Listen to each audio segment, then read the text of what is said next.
Baby found a bear cub trapped in a poacher's snare. What Baby did next saved a life. The morning mist hung low over the forest floor like a soft gray blanket, and Lily Morgan pulled her jacket tighter around her shoulders as she walked the familiar trail with Baby, her golden retriever. Baby wasn't actually a baby anymore. Hadn't been for 6 years now, but the name stuck from when Lily first found him as a tiny puppy, abandoned by the roadside. The dog had this peculiar way of tilting his head when he listened to the forest sounds, as if he understood something deeper than what human ears could catch. Today was supposed to be just another peaceful morning walk, the kind they took every single day before Lily had to head to her job at the local veterinary clinic. The trees stood tall and silent around them, their branches creating a natural cathedral overhead, and the only sounds were their footsteps on the damp earth and the occasional bird call echoing through the canopy. Baby suddenly stopped walking. His whole body went rigid, ears perked up, nose twitching at something Lily couldn't smell or see. She'd seen him do this before when he spotted a deer or caught wind of a rabbit, but this was different. His tail wasn't wagging with excitement like it usually did when he sensed wildlife. Instead, it hung low, and a soft whine escaped from deep in his throat. Lily knelt beside him, running her hand through his golden fur, feeling the tension in his muscles. "What is it, boy?" she whispered, though she didn't expect an answer. Baby took a step forward, then looked back at her, then forward again, clearly wanting her to follow, but also seeming uncertain about something. The morning suddenly felt colder, and Lily noticed how quiet the forest had become. Even the birds had stopped singing. They moved off the main trail, Baby leading the way with careful steps through the underbrush. Lily had to push aside branches and step over fallen logs, her jeans getting damp from the morning dew clinging to the vegetation. Her heart started beating faster, though she couldn't explain why. Maybe it was the way Baby kept looking back at her, making sure she was still following. Or maybe it was the unnatural silence that seemed to press in from all sides. The deeper they went into the woods, the thicker the mist became, turning the trees into ghostly shadows. Lily had lived near these woods her entire life, had explored nearly every inch of them as a child, but right now, following her dog through the fog, she felt like she was entering a place she'd never been before. That's when they heard it. A sound so soft, Lily almost missed it, like a broken whisper carried on the wind. It wasn't quite a cry, wasn't quite a moan, but something in between that made her chest tighten with an emotion she couldn't name. Baby's ears flattened against his head, and he crept forward more slowly now, his belly almost touching the ground. Lily followed, her breathing shallow, every nerve in her body alert. Through the mist, she could make out a small clearing ahead, and in the center of it, something dark and unmoving. As they got closer, the shape began to take form, and Lily's breath caught in her throat. It was a bear cub. Small, probably only a few months old, with fur so black it seemed to absorb the dim morning light. But something was terribly wrong. The cub wasn't moving naturally. It was pulling against something, twisting its body in a way that spoke of desperation and exhaustion. Lily saw the wire then, wrapped tight around the cub's front paw, attached to a tree by a cruel metal stake driven deep into the ground. A snare, the kind that hunters sometimes used illegally in these protected woods. The cub's eyes, when they found Lily's, were wide with fear and pain, but also something else, a kind of resigned acceptance that broke her heart into 1,000 pieces. Baby approached the cub slowly, so slowly that each step seemed to take forever. Lily expected the cub to panic, to thrash harder against the wire, but instead, something extraordinary happened. The cub went still, watching Baby with those dark, intelligent eyes.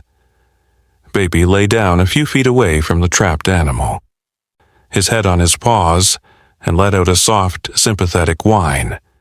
The cub responded with its own quiet sound, and in that moment, Lily witnessed something she'd never forget.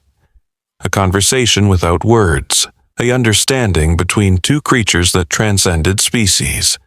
Baby's tail gave the tiniest wag, as if saying, "It's okay, we're here to help," and the cub's breathing seemed to slow just a little. Lily's hands shook as she reached for her phone. No signal, of course. They were too deep in the woods. She looked at the wire snare more closely, careful not to get too close to the cub yet. The wire had cut into the soft flesh of the paw, and there was dried blood matted in the fur. How long had this baby been here? Hours? Days? The thought made her sick. She knew she couldn't just leave to get help. The cub might not survive much longer, and there was always the possibility that whoever set this trap might come back. But she also knew that trying to free a wild bear cub, even a small one, could be dangerous. Not just from the cub itself, but from its mother, who could be anywhere nearby. "Okay," she said softly, more to herself than to Baby or the cub. "Okay, we need to think about this." She remembered the small toolkit she always carried in her backpack, a habit from years of hiking. Wire cutters. She had wire cutters. But getting close enough to use them meant risking a bite or a swipe from those small but sharp claws. Baby seemed to understand the dilemma. He inched closer to the cub, his movement so gentle and deliberate that Lily held her breath.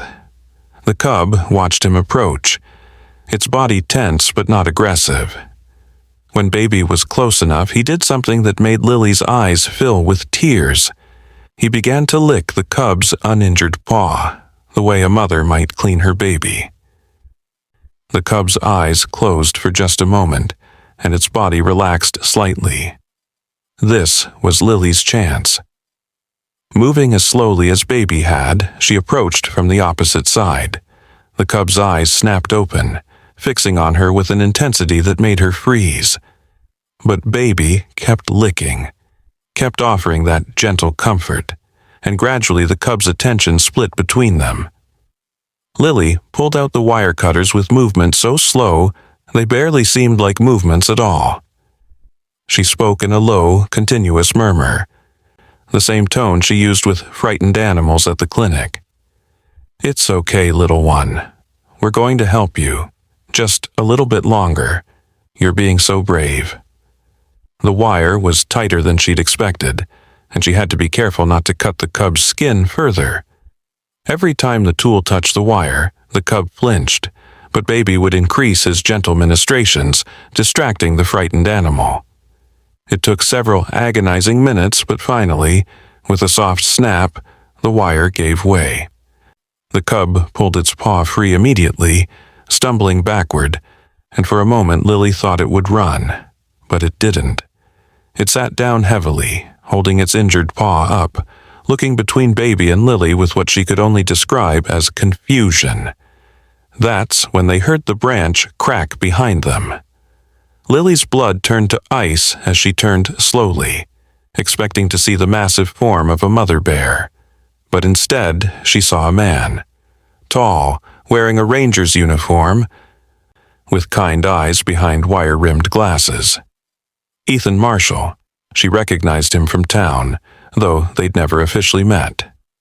He held his hands up in a peaceful gesture, his voice calm and professional. "Don't move too quickly," he said softly. "You did good work here, but we need to be very careful about what happens next." Baby had positioned himself between Lily and the cub, not aggressive but protective, and Ethan nodded approvingly at the dog's instincts. "I've been tracking this little one's mother for 2 days," Ethan explained, still keeping his voice low and steady. "She's been searching frantically. We found 3 other snares yesterday, all empty, thank God. Someone's been setting them illegally throughout the forest." He pulled out a radio from his belt, speaking a few quick words into it, calling for backup and medical supplies. Then he looked at the cub more closely, his expression darkening. That wound needs treatment, but we can't just take him. His mother. As if summoned by the mention of her, a low growl rumbled through the clearing. Not from the cub, but from somewhere in the mist beyond the trees. Lily's heart hammered in her chest as a shape materialized from the fog. The mother bear. Massive, powerful, and moving with a purposeful stride that spoke of barely controlled fury. But she stopped at the edge of the clearing, her dark eyes taking in the scene, her cub injured but free. The humans who could have been threats but weren't acting like it, and Baby still positioned protectively but not aggressively. What happened next would stay with Lily for the rest of her life. Baby stood up slowly and walked toward the mother bear, not in challenge, but in the same gentle way he'd approached the cub. Lily wanted to call him back, terrified for her dog's safety, but Ethan touched her arm lightly, shaking his head. Baby stopped about 10 feet from the mother bear and lay down again, his belly to the ground, his head on his paws, a gesture of complete submission and peace. The mother bear stared at him for a long moment, then her gaze moved to her cub. The cub tried to walk toward its mother but stumbled, the injured paw unable to bear weight. A sound escaped the mother bear then, not quite a roar, not quite a cry, but something that conveyed a deep, primal anguish. She took a step toward her baby, then stopped, looking at the humans again. Her intelligence was evident in those eyes, the war between maternal instinct and the need for her cub to receive help playing out in real time. Ethan moved very slowly, pulling a medical kit from his pack. "I'm a wildlife veterinarian as well as a ranger," he said, though Lily wasn't sure if he was talking to her or to the bear. "I can help." The mother bear didn't move as Ethan approached the cub, but every muscle in her body was coiled, ready to spring into action if needed. Baby stayed where he was, a golden bridge of calm between the wild and the human world.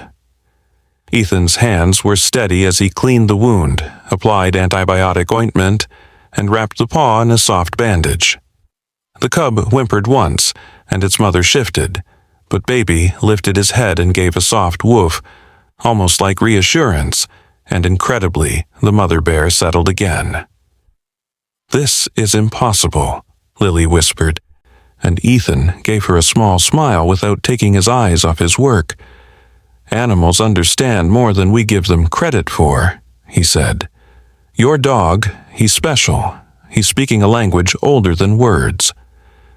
When the bandaging was complete, Ethan backed away slowly. The cub tested its paw, found it could put a little weight on it with the support of the bandage, and began limping toward its mother. The reunion was both tender and wild, the mother bear nuzzling her cub, checking it over, all while keeping one eye on the humans. Then the mother bear did something that would haunt Lily's dreams, not with fear, but with wonder. She looked directly at Baby, held his gaze for a long moment, and gave what could only be described as a nod. Just a small dip of her massive head, but unmistakably deliberate. Then she turned, her cub limping beside her, and they disappeared into the mist as if they had never been there at all. Baby finally stood up, shaking himself off, and trotted back to Lily, his tail wagging as if he'd just done nothing more extraordinary than fetch a stick. Ethan was packing up his medical supplies, but his movements were slow, thoughtful. "I need to tell you something," he said, not quite meeting Lily's eyes, "about who's been setting these traps." Lily felt a chill that had nothing to do with the morning cold.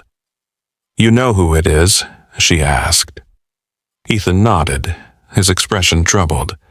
"It's not what you think.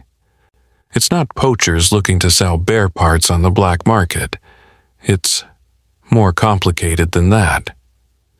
He sat down on a fallen log, suddenly looking very tired. There's an old man, Logan Carter, lives on the other side of the forest. Lost his grandson last year. The boy was attacked by a bear while camping. It was a terrible accident. The bear was protecting her cubs, felt threatened. The boy didn't survive. Lily's hand went to her mouth. She remembered hearing about it, the tragedy that had shaken their small community. Logan's been setting these traps ever since. Not to kill them, he says, but to control them somehow, to prevent another attack. Grief makes people do terrible things sometimes. But that cub, Lily started, and Ethan nodded. I know, wrong place, wrong time. The traps aren't even designed for cubs, they're meant for adult bears. This little one just stumbled into it. He stood up, brushing off his pants. I've been trying to find all the traps, remove them before any more animals get hurt. The sheriff's department knows, but Logan's not really breaking any major laws, and given what he's been through, he trailed off, the complexity of the situation hanging heavy in the misty air. Baby had been sniffing around the area where the cub had been trapped, and suddenly he started digging at something. Lily went to investigate and found something that made her gasp. Partially buried under leaves and dirt was a small wooden cross, the kind people sometimes put up as memorials. Carved into it was a name, Tommy Carter, beloved grandson. This was where it happened. This was where the boy had died. Logan had been setting traps around the very spot where he'd lost his grandson, creating a circle of wire and metal around his grief. He comes here every day, Ethan said softly, having come up behind her. Sits for hours, talking to that cross. I've tried to convince him to get help, to talk to someone about his loss, but he just says the bears need to learn to stay away from people. The tragedy of it all settled over Lily like a weight. A grandfather driven mad by grief, wild animals paying the price for a terrible accident, and the forest itself becoming a battlefield between human pain and nature's innocence. What can we do? Lily asked, feeling helpless. Ethan was quiet for a moment, then looked at Baby, who had settled beside the memorial cross with unusual solemnity. Your dog, he said slowly. He did something remarkable today. He showed that bear family compassion, and they understood it. Maybe that's what Logan needs to see too, that these animals aren't monsters. They're just trying to survive, to protect their families, same as us. As if the forest itself was listening, a sound drifted through the trees. Not an animal sound, but human. Singing. An old, trembling voice singing a lullaby. Through the mist came Logan Carter himself, an elderly man with shoulders bent by more than just age. He stopped short when he saw them, his eyes going immediately to the disturbed ground where the snare had been, then to the medical supplies still visible in Ethan's pack. His face went through a series of expressions: surprise, anger, and finally, a deep, crushing sadness. You removed it, he said, his voice hollow. Another one of my traps. Ethan stepped forward, but Logan held up a hand. I know what you're going to say, that it's wrong, that it's cruel, but you didn't see him. You didn't see my Tommy, what that bear did to him. His voice broke on his grandson's name, and suddenly he looked incredibly fragile, like a strong wind might blow him away. Baby, in that inexplicable way he had of knowing what was needed, walked over to Logan and sat at his feet, looking up at the old man with those soulful golden eyes. Logan looked down at the dog, confused, and Baby placed one paw gently on the man's shoe.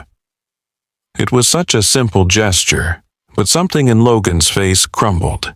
He sank to his knees and Baby moved closer, resting his head on the old man's shoulder. He was just 8 years old, Logan whispered, his hands buried in Baby's fur. Just wanted to see the bears. Loved animals more than anything.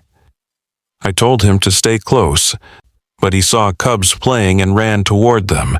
The mother, she was just protecting her babies. I know that. God help me, I know that, but I can't stop hating them. Lily found herself kneeling beside him, her own eyes wet with tears.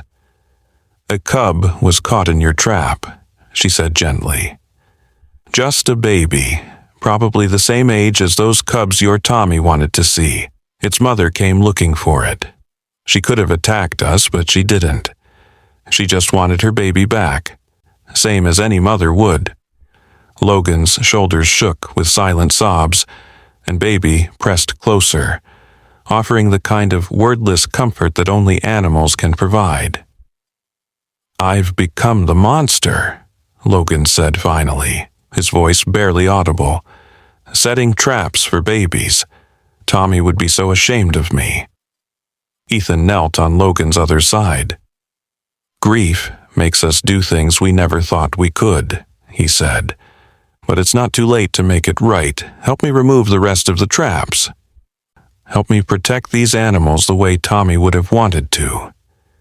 Logan was quiet for a long time, his hand stroking Baby's fur in a repetitive, soothing motion. Then he reached into his pocket and pulled out a worn piece of paper. It was a map, hand-drawn, showing the locations of every trap he'd set. "There are 12 more," he said, his voice steady now. "I'll show you where they all are." He looked at the memorial cross, then at the disturbed ground where the cub had been trapped. Tommy used to say that bears were just big dogs who forgot how to be pets. Maybe he was right. They spent the rest of the morning removing traps, Logan leading them to each location with the certainty of someone who'd walked these paths in sunshine and in sorrow. At each trap, he would pause, as if saying goodbye to the anger that had placed it there. Baby stayed close to him the entire time, and Lily noticed that the old man's hand rarely left the dog's head, as if drawing strength from that golden presence. The forest seemed to breathe easier with each trap they removed, the birds slowly returning to their songs, the mist lifting to reveal shafts of sunlight breaking through the canopy. At the last trap location they found something unexpected. Fresh bear tracks, large ones circling the area where the trap was hidden. "She knew," Ethan said wonderingly. "The mother bear knew this trap was here. She's been keeping her cubs away from it." Logan stared at the tracks, his face unreadable. Then he looked back toward where they'd freed the cub that morning. She was searching for her baby, knowing there were traps, but she searched anyway. His voice was full of something that might have been recognition, or maybe understanding. As they dismantled the final trap, Logan pulled something else from his pocket. A photograph, worn and creased from handling. It showed a young boy with bright eyes and a gap-toothed grin, holding a stuffed bear that was almost as big as he was. "This was taken the week before," Logan said. "He named that bear Bruno, slept with it every night. Said when he grew up, he wanted to be a person who helped bears." He looked at Ethan. "You said you're a wildlife veterinarian. Do you ever need volunteers? People to help with injured animals?" Ethan's face lit up with the first real smile Lily had seen from him all morning. "Always," he said. "Especially people who know these woods as well as you do. We could use someone who can spot injured animals, help track them for treatment." Logan nodded slowly, tucking the photograph back in his pocket with careful hands. "Tommy would like that. Me helping bears instead of what I've been doing." As they walked back through the forest, Lily noticed something different about the quality of the silence. It wasn't oppressive anymore, but peaceful, like the woods were settling back into their natural rhythm. Baby trotted ahead, his tail wagging, occasionally looking back to make sure everyone was following. They were almost back to the main trail when they heard it, a sound that made them all freeze. The soft huffing of a bear, close by but not threatening. Through the trees, they could see her. The mother bear from that morning, her cub beside her, the white bandage still visible on its paw. The bears weren't running or hiding. They were just there, watching the humans pass, and there was something in the mother's stance that spoke of acknowledgement, maybe even gratitude. Logan stood transfixed, staring at the bears with tears streaming down his face. "She's beautiful," he whispered. "God help me. I forgot how beautiful they are." The cub, with the curiosity of all young things, took a small step toward them. But its mother made a soft sound, and it returned to her side. They watched each other across the space between wild and civilized, predator and prey, grief and healing. Baby sat down and tilted his head at the bears, his tail wagging slowly. The mother bear tilted her head in the same direction, a mirror of the dog's gesture, and for just a moment, Lily could swear she saw the corner of the bear's mouth curve up, almost like a smile. Then the bears turned and melted back into the forest, leaving only the rustling of leaves to mark their passing. Logan let out a breath he might have been holding for a year. "Thank you," he said, though Lily wasn't sure if he was talking to them, to Baby, or to the bears themselves. The walk back to town was quiet, each of them lost in their own thoughts. Logan walked with a lighter step, as if removing the traps had also removed some invisible weight from his shoulders. At the parking area where the trail began, he stopped and looked back at the forest. "I'll be here tomorrow," he said to Ethan, "to help look for injured animals, to do what Tommy would have wanted." He knelt down to Baby's level, taking the dog's face in his weathered hands. "You're a special one, aren't you? You know things, feel things." Baby licked his nose, making the old man laugh, a rusty sound like a door opening after years of being closed. After Logan drove away, Ethan turned to Lily. "What your dog did today. I've never seen anything like it. He bridged a gap between species, between grief and healing. He might have saved more than just that cub's life." Lily looked down at Baby, who was now rolling in a patch of grass, looking like any ordinary dog enjoying a morning outside. "He's always been special," she said. "But today he showed me that sometimes the smallest acts of compassion can change everything." Ethan was quiet for a moment, then said, "There's something else. The reason I was out there this morning, tracking the bears, it wasn't just about the traps." He pulled out his phone, showing her a series of photographs. They were trail camera images, grainy but clear enough to show bears exhibiting unusual behavior. They were gathered in groups, more than should naturally come together, all facing the same direction. They've been doing this for weeks now, gathering at dawn and dusk, always facing east, like they're waiting for something. Lily felt a chill run down her spine, remembering the intelligence in the mother bear's eyes, the way she'd seemed to understand everything that was happening. "What do you think it means?" she asked. Ethan shook his head. "I don't know. But after what I saw today, with your dog and those bears, I'm starting to think we understand a lot less about these animals than we thought. They're not just running on instinct. There's something more there, something we're only beginning to glimpse." As if in response to his words, a sound echoed from deep in the forest. Not a roar or a growl, but something almost like singing. Multiple voices, if bears could have voices, rising and falling in a pattern that was almost like music. Baby's ears perked up, and he stood perfectly still, listening. The sound went on for maybe 30 seconds, then faded away, leaving them standing in stunned silence. "Did that just happen?" Lily whispered. Ethan nodded, his eyes wide. I've been studying bears for 15 years, and I've never heard anything like that.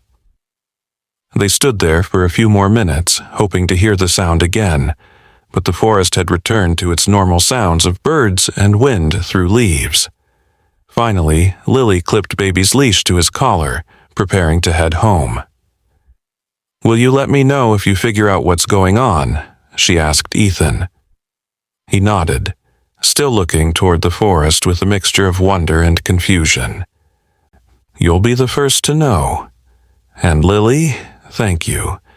You and Baby might have started something important today, not just saving that cub, but showing us that there's more to the relationship between humans and wildlife than we ever imagined."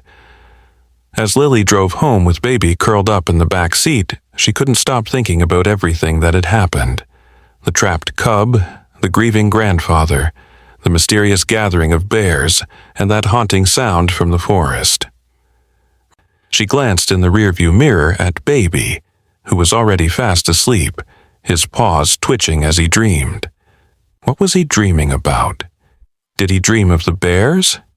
Did he understand something that humans couldn't quite grasp? That evening, Lily sat on her porch with Baby at her feet, watching the sun set over the forest. The events of the morning felt both immediate and distant, like something from a dream that you remember in vivid detail but can't quite believe actually happened. Baby suddenly lifted his head, his ears alert, and Lily followed his gaze. At the edge of her property, where her yard met the forest, stood a figure. For a heart-stopping moment she thought it was a bear, but then she realized it was Logan. He approached slowly, something wrapped in his arms. "I hope you don't mind," he said when he reached the porch. "I wanted to give you something." "Well, Baby, really." He unwrapped what he was carrying, and Lily gasped. It was the stuffed bear from the photograph. Tommy's bear, Bruno. It was worn and well-loved, with patches where it had been repaired and eyes that had been replaced at least once. "I want Baby to have it," Logan said, his voice thick with emotion. "Tommy would have wanted a special dog like him to have Bruno." Baby sniffed the stuffed bear carefully, then gently took it in his mouth, carrying it to his bed on the porch and curling up with it. Logan watched with tears in his eyes. "He knows it's special," he said, "just like he knew that cub needed help, just like he knew I needed." He trailed off, unable to finish. Lily reached out and squeezed his hand. "Healing takes time," she said, "but I think you've taken the first step." Logan nodded, then looked toward the forest. "Do you think they remember? The bears? Do you think that Mother will remember what happened today?" Lily thought about the intelligence she'd seen in those dark eyes, the nod of acknowledgement, the way the bears had watched them leave. "I think they remember everything," she said. "I think they understand more than we know.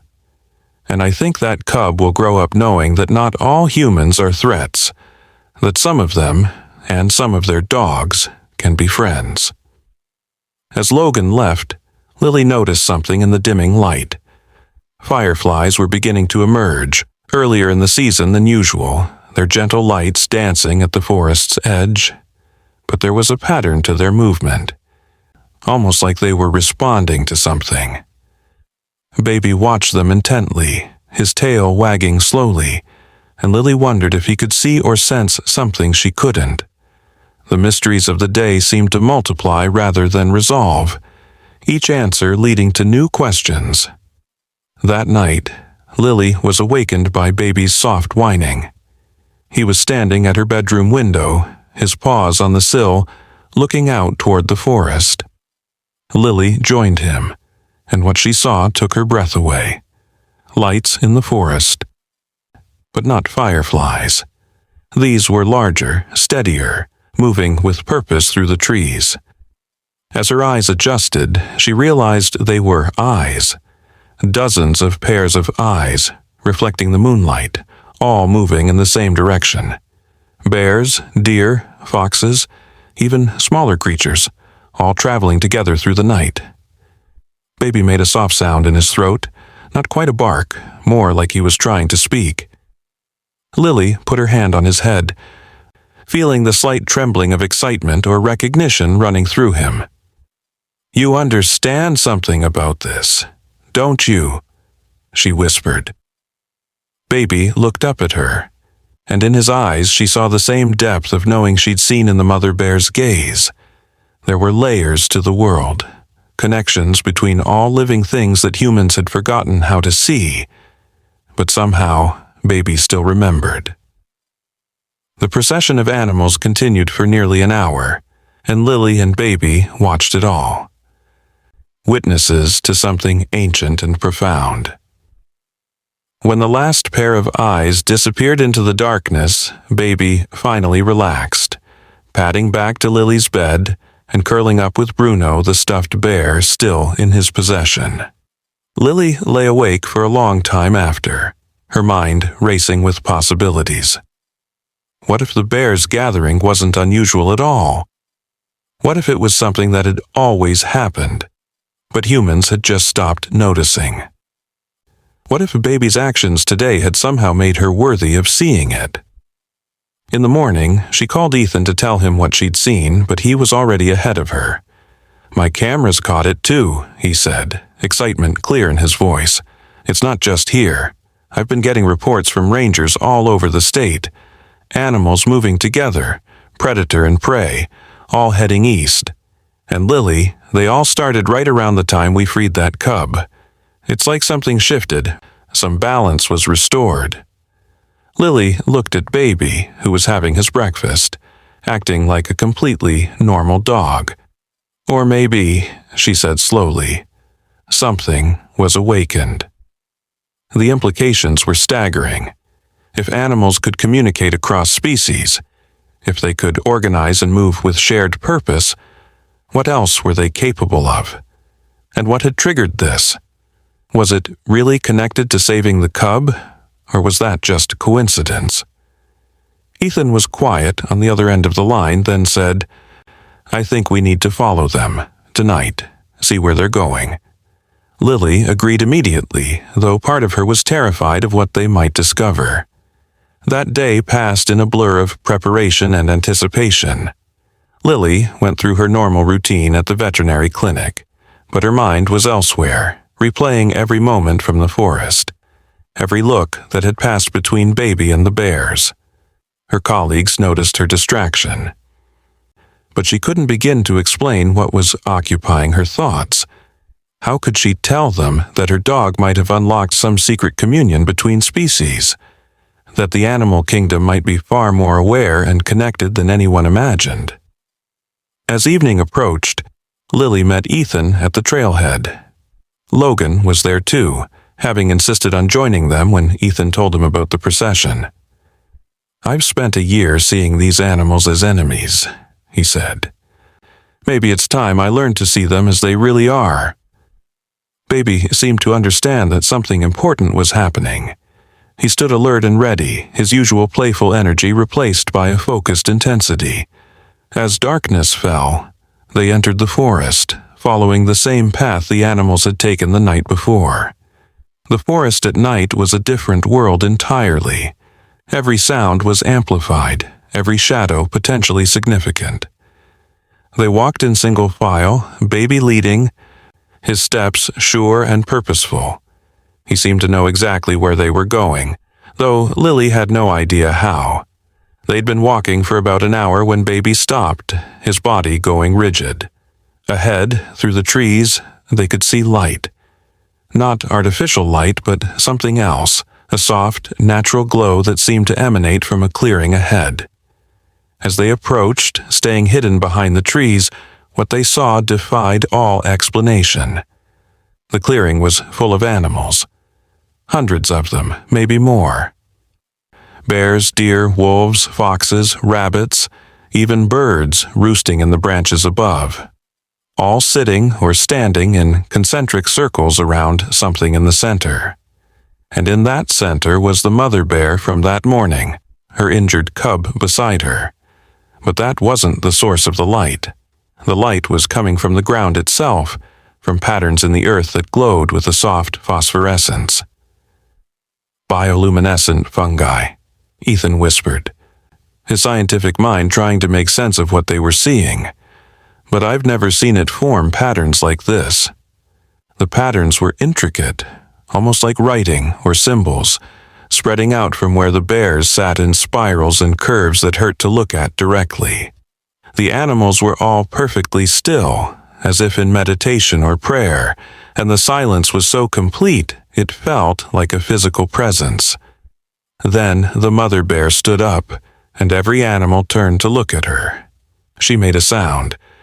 Not a roar, but something softer, almost musical, and one by one the other animals responded, each species with its own voice but somehow harmonizing, creating a chorus that was both beautiful and utterly alien.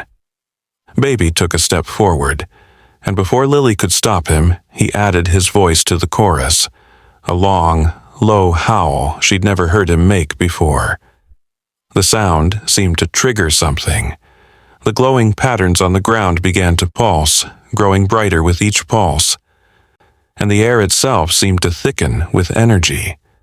Logan grabbed at Lily's arm, his eyes wide with a mixture of fear and wonder. "What's happening?" he whispered, but she had no answer. The chorus grew louder, more complex, and suddenly Lily understood. This wasn't random. This was communication. The animals were sharing something, some knowledge or experience that transcended individual consciousness. The realization hit her with the force of a physical blow. The mother bear's nod that morning hadn't been simple acknowledgement. It had been an invitation, a recognition that through Baby, humans might finally be ready to understand something that had been hidden in plain sight.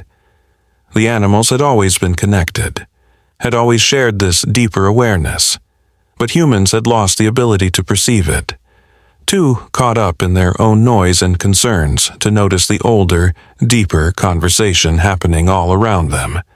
As the chorus reached a crescendo, the glowing pattern suddenly expanded, racing across the ground toward them. Lily instinctively stepped back, but Baby stood firm, and when the light reached him he began to glow with the same soft phosphorescence. For a moment, just a heartbeat, Lily could feel it too.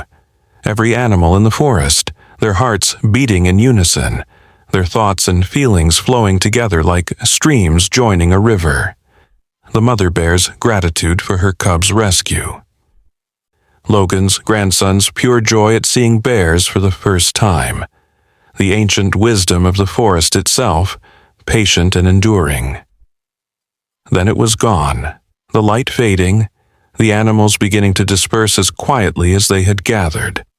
The mother bear looked directly at them, hidden as they were in the shadows, and Lily knew they had been seen, had been allowed to witness this. The bear dipped her head once, that same deliberate nod from the morning, and then she and her cub walked away, disappearing into the darkness. One by one, the other animals left too, until the clearing was empty except for the fading traces of phosphorescence on the ground. Baby walked back to them, his tail wagging slowly, and Lily noticed that his fur still held a faint trace of the glow, like he'd been dusted with starlight. Logan was crying openly, his hand pressed to his chest. Tommy knew, he said. Somehow, he knew. That's why he loved them so much. He could feel it. This connection. Ethan was frantically taking notes, trying to document what they'd seen, but Lily knew that no amount of scientific observation could fully capture what had just happened. They walked back through the forest in silence, each processing the experience in their own way. The normal sounds of the night had returned, crickets and owls and the rustle of small creatures in the underbrush. But now these sounds seemed different. part of a larger conversation they were only beginning to understand. Baby walked between them, occasionally touching each person with his nose, as if making sure they were okay, as if sharing some of the peace he'd found in that moment of connection. When they reached their cars, Ethan finally spoke. "We can't tell anyone about this, not yet. They'd think we were crazy, and even if they believed us, imagine what would happen. Scientists descending on the forest. Tourists. People trying to exploit it." Lily and Logan nodded in agreement. This secret needed to be protected, at least until they better understood what it meant. "But we can learn from it," Logan said. "We can remember that we're not separate from nature, we're part of it. That's what Tommy tried to tell me, and I was too wrapped in grief to hear." Over the following weeks, things in the forest changed in subtle ways. The illegal traps stopped appearing entirely, not just Logan's but others too, as if word had somehow spread that this forest was protected. Animals that had been shy of humans became slightly less so, though still wild, still careful. And Baby, sweet Baby, became something of a legend among the local wildlife. Deer would approach him on walks, birds would land near him without fear, and once Lily swears she saw a fox touch noses with him in greeting. Logan threw himself into his volunteer work with Ethan, becoming an invaluable assistant in wildlife rescue and rehabilitation. He had a gift for calming frightened animals, perhaps because he understood their fear, had felt his own so deeply. The photograph of Tommy stayed in his pocket, but now it was accompanied by new photos, pictures of animals he'd helped save. He'd found a way to honor his grandson's memory that didn't involve revenge, but rather continuation of the boy's love for wild creatures. One morning, several months after the incident with the cub, Lily and Baby were on their usual walk when they came across a familiar sight.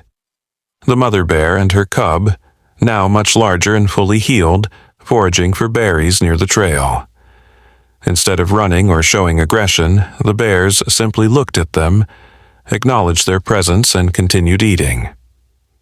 Baby sat down, watching them with his head tilted in that characteristic way, and the mother bear made a soft huffing sound that almost seemed like laughter. "They remember," Lily said softly, and Baby's tail wagged in agreement. The bears moved on after a few minutes, but not in fear, just continuing their morning routine. It was such a simple moment, but it represented something profound. A new understanding between species, a recognition that they all shared this space, this life, this mysterious existence. The fear that had separated them was slowly being replaced by something else. Not quite friendship, but perhaps respect, even wonder. Ethan's research into the gathering phenomenon continued, though he was careful to keep it quiet. He discovered that indigenous peoples in the area had stories about such gatherings, ancient tales of times when animals would come together to share wisdom, to maintain the balance of the forest. The elders he spoke with weren't surprised by what he described, only surprised that modern people were finally seeing it again. The animals never stopped gathering, one elder told him.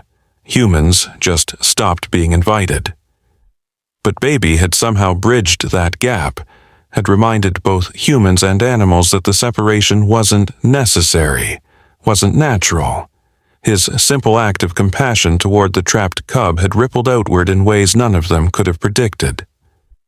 Lily often wondered if Baby understood the magnitude of what he'd done. But watching him chase butterflies in the yard or curl up with Bruno the stuffed bear, she thought perhaps his lack of understanding was part of his power. He didn't overthink or analyze.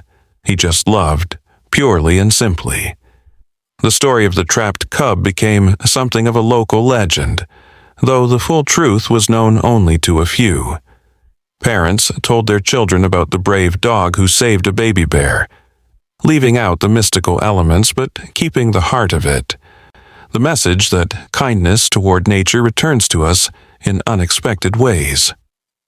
Logan would sometimes sit at Tommy's memorial in the forest, now decorated with flowers rather than surrounded by traps, and tell his grandson about all the animals he was helping, about how Tommy's love for bears had finally taught him to love them too. One evening, as the first anniversary of the cub's rescue approached, Lily received a call from Ethan.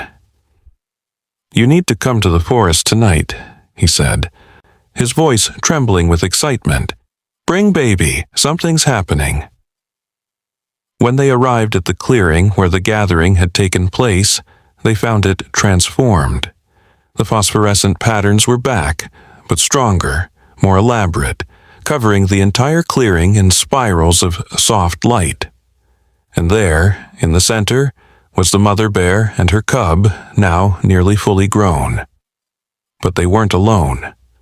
Logan was there, sitting cross-legged on the ground just outside the glowing patterns, tears streaming down his face. "They came to me," he said when he saw Lily. "The bears.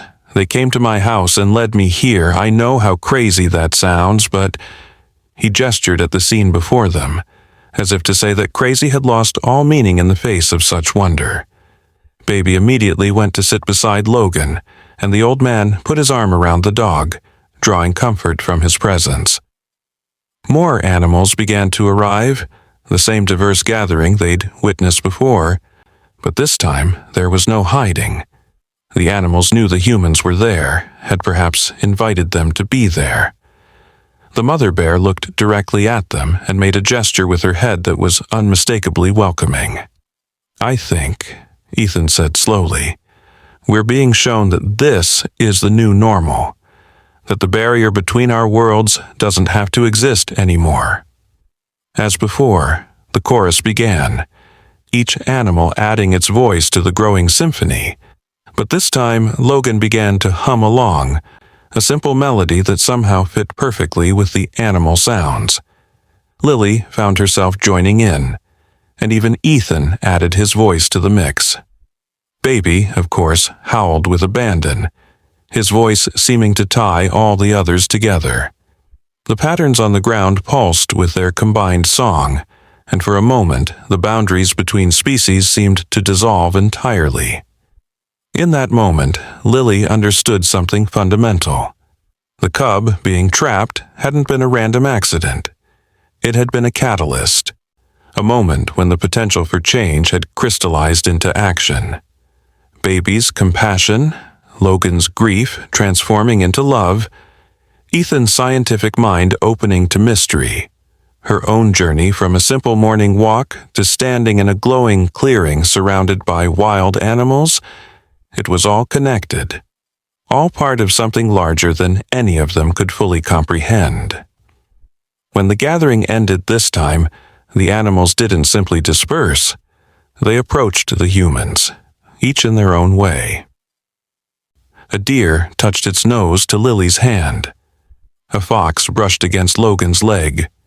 Even a great horned owl landed on Ethan's shoulder for just a moment before flying away. And the mother bear, the one who had started it all, walked up to Baby and touched her massive head to his golden one, a gesture of such profound gratitude and recognition that everyone present felt their eyes fill with tears. Then she did something extraordinary. She led her cub over to Logan, stopping just a few feet away from him. The old man looked at her with wonder and not a trace of fear. Slowly, carefully, he extended his hand. The cub, the same one he'd inadvertently trapped, sniffed his fingers and then, amazingly, licked them gently. Logan broke down completely, sobbing with a mixture of grief and joy that seemed to release something that had been trapped inside him for over a year. "I'm sorry," he whispered. I'm so sorry."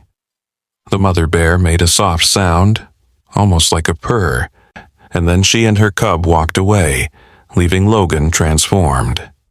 The phosphorescent patterns faded gradually, but their effect lingered. The forest felt different now, more alive, more aware. As they walked back to their cars, Ethan said, This changes everything we thought we knew about animal consciousness, about the nature of intelligence itself. But Lily thought it was simpler than that. It wasn't that animals had suddenly become conscious or intelligent. It was that humans had finally remembered how to see what had always been there. In the days that followed, subtle changes continued to ripple through their small community. People reported unusual animal encounters, moments of connection that defied explanation. A woman whose cat had been missing for months found it waiting on her porch, led there by a fox. A child afraid of dogs after being bitten found comfort when Baby visited his school, somehow knowing exactly how to approach the boy without triggering his fear. The veterinary clinic where Lily worked saw a decrease in aggressive behavior from their patients, as if the animals understood they were there to help.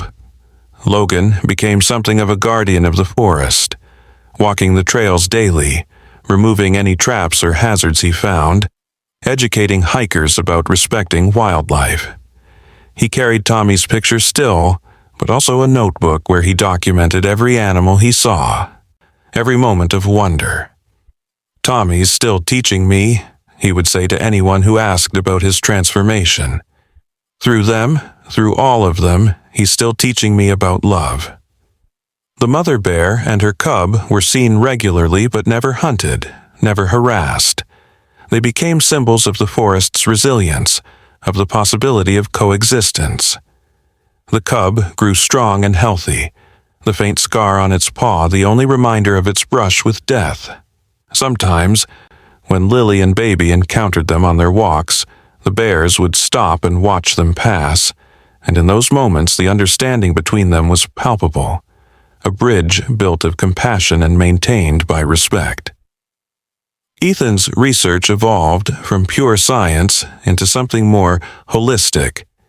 He began incorporating indigenous knowledge into his work, learning about the old ways of understanding animal behavior. His papers, while carefully worded to avoid sounding too mystical, began to influence how other wildlife biologists thought about animal consciousness and communication. He never published anything about the gatherings, but his work was informed by what he'd witnessed, pushing the boundaries of what mainstream science would accept. One day, almost 2 years after the initial rescue, Lily received a package with no return address. Inside was a collar, beautifully crafted from woven vines and decorated with small wooden beads carved with animal shapes. There was no note, but when she showed it to Logan, he gasped. "Those are Tommy's carvings," he said. "I taught him to whittle, and he made these little animals. But I donated all his things months ago. How—" They never found out who sent it, but Baby wore that collar proudly, and sometimes, when the light hit it just right, the wooden animals seemed to glow with the same phosphorescence they'd seen in the forest. 2 chapters of mentioned part has completed. The forest had become a place of pilgrimage for those who knew the story, though most visitors didn't understand the full truth of what had happened there. They came seeking peace, seeking connection with nature, and invariably they found it. The clearing where the gatherings had taken place became known as a spot where anxious minds could find calm, where difficult decisions became clear. Some claimed to see lights there at night, though scientists attributed it to phosphorescent fungi.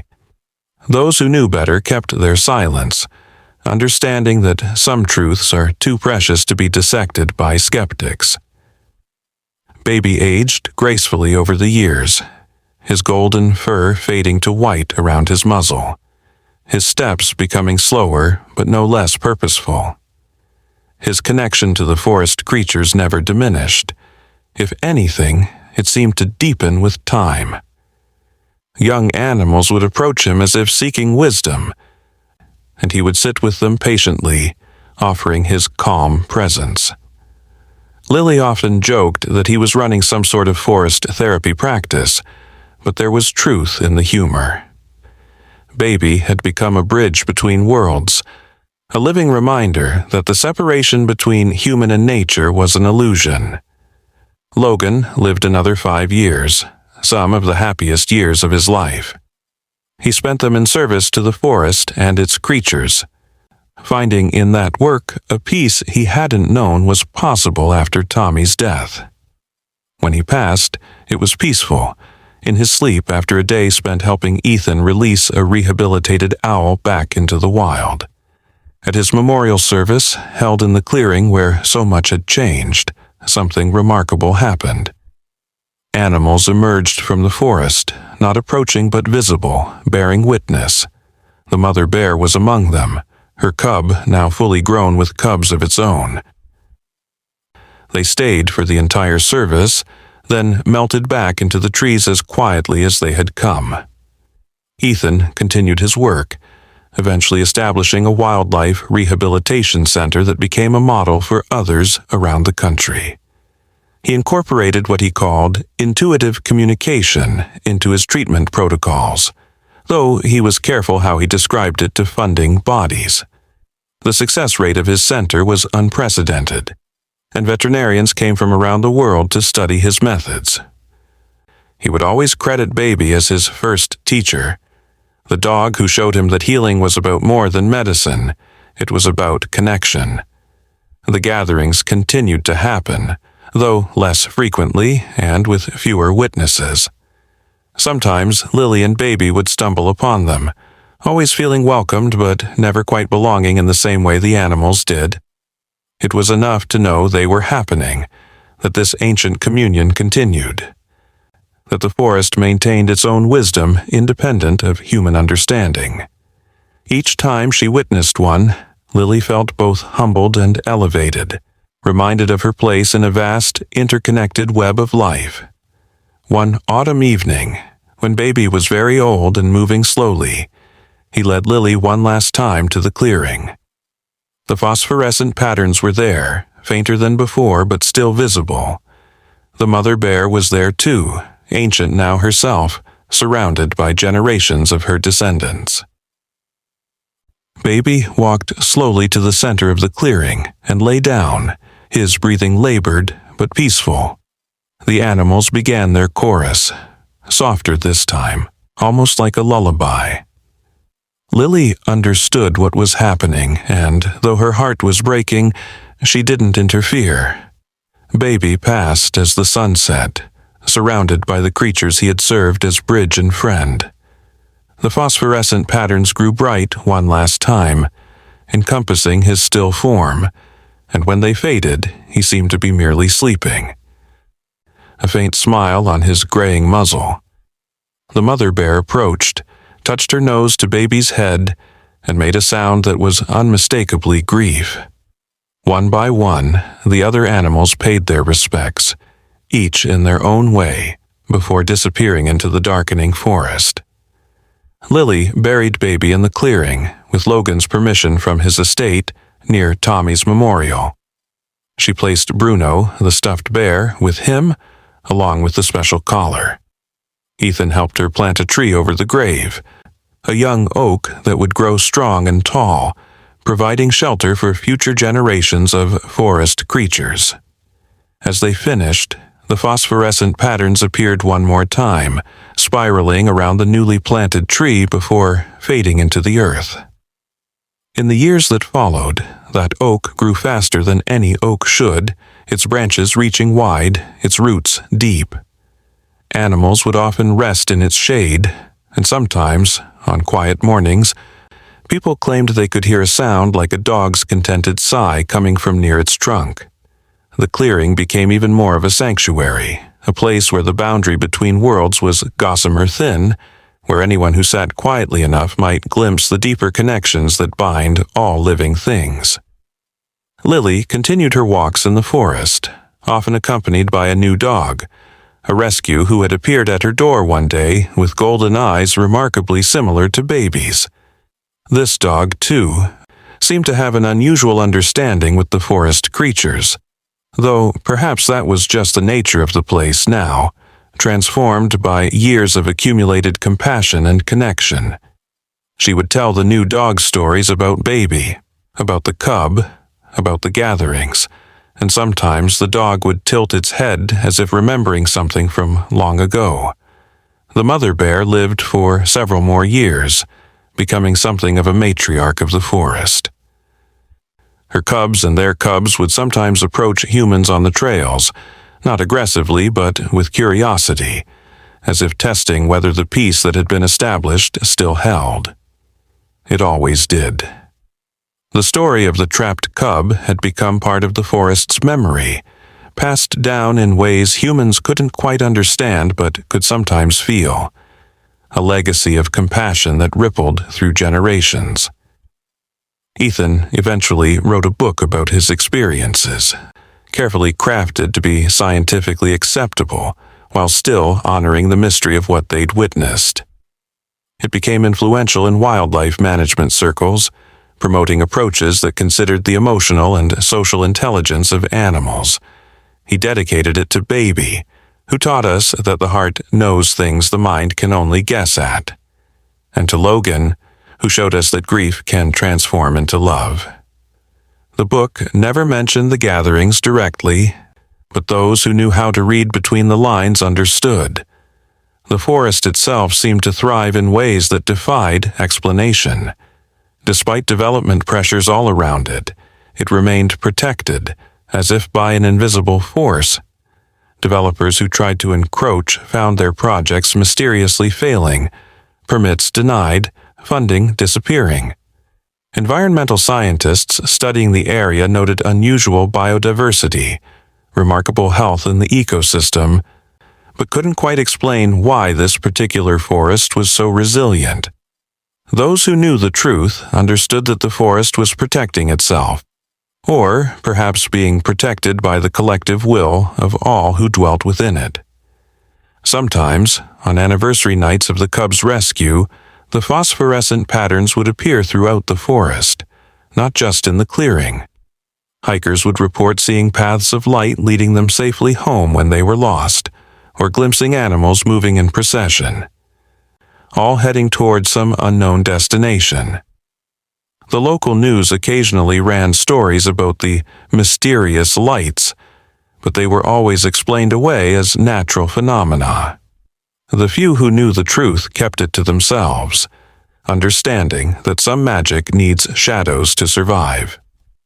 Lily grew old herself, her hair turning silver, her steps slowing, but her connection to the forest never wavered. She became something of a local legend, the woman who could communicate with animals, though she always laughed off such claims. "I just listen," she would say. "That's all any of us need to do, just listen." She would take people on walks, teaching them to notice the subtle signs of animal communication, the way birds announce the presence of predators, how deer positioned themselves to share information about threats, the complex social networks that existed just beyond human perception. One spring morning, decades after Baby's passing, Lily was walking past the oak tree that had grown over his grave when she noticed something extraordinary. A bear cub, no more than a few months old, was sleeping at the base of the tree, curled up as if it belonged there. No mother in sight, though Lily could feel eyes watching from the forest. The cub had a white mark on its paw, exactly where its ancestor had been injured by the snare so many years ago. When it woke and saw Lily, it didn't run. Instead, it walked over to her and gently touched her hand with its nose, a gesture so familiar it took her breath away. The cub stayed near Lily's property for several weeks, appearing each morning, playing in her yard while its mother watched from the forest edge. It was as if the forest was reminding her that the connections forged by compassion transcend individual lives, that the love Baby had shown, the transformation Logan had undergone, the mysteries Ethan had documented. All of it continued to ripple through time, touching new lives, creating new possibilities for understanding between species. The rehabilitation center Ethan had founded grew into a research facility that pioneered new understandings of animal consciousness. Young scientists came there to study, But they learned more than just academic knowledge. They learned to see animals not as subjects, but as beings with their own intelligence, their own emotions, their own mysterious ways of understanding the world. The center's logo was a simple silhouette of a dog and a bear touching noses, a moment captured in time that had changed everything. As Lily entered her final years, she spent more and more time in the clearing, sitting beneath the oak that sheltered Baby's grave. Animals would often join her there, a deer lying nearby, birds perching on the branches above, occasionally even a bear passing through, always peaceful, always acknowledging her presence with what seemed like recognition. She would tell them stories about Baby, about the rescue, about the gatherings, and while she couldn't be sure they understood the words, she felt certain they understood the feeling behind them. One evening, as the sun set through the leaves of the oak, Lily saw them all one last time. The phosphorescent patterns spiraled out from the tree, brighter than ever before. Animals emerged from every direction, more than she'd ever seen gathered before. And there, in the center of it all, she could swear she saw a golden shape, tail wagging, head tilted in that characteristic way. Baby, or the memory of Baby, or perhaps the spirit of what Baby had represented. The pure love that asks nothing but gives everything, the compassion that bridges all divides. The vision lasted only a moment, but in that moment, Lily understood something fundamental. The story hadn't begun with Baby finding the trapped cub, and it wouldn't end with her passing.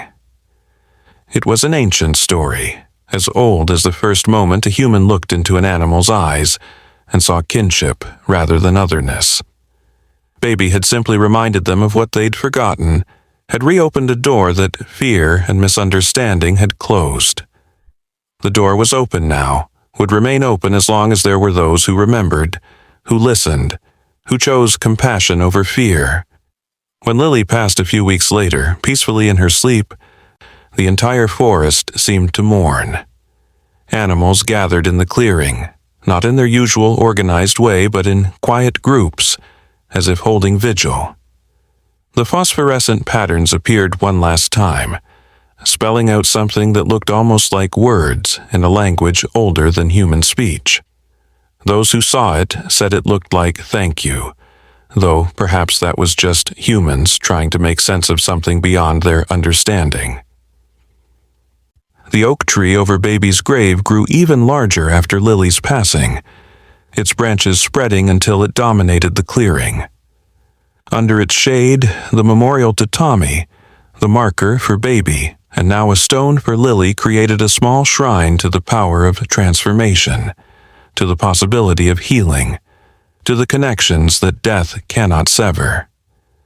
People still came to sit there, to think, to sometimes glimpse the lights that danced through the forest at twilight, and sometimes, if they were very quiet and very lucky, they might see a golden dog playing with a bear cub in the dappled sunlight, a reminder that love transcends species, transcends time, transcends even death itself. The forest kept its secrets, but shared its wisdom with those who knew how to receive it.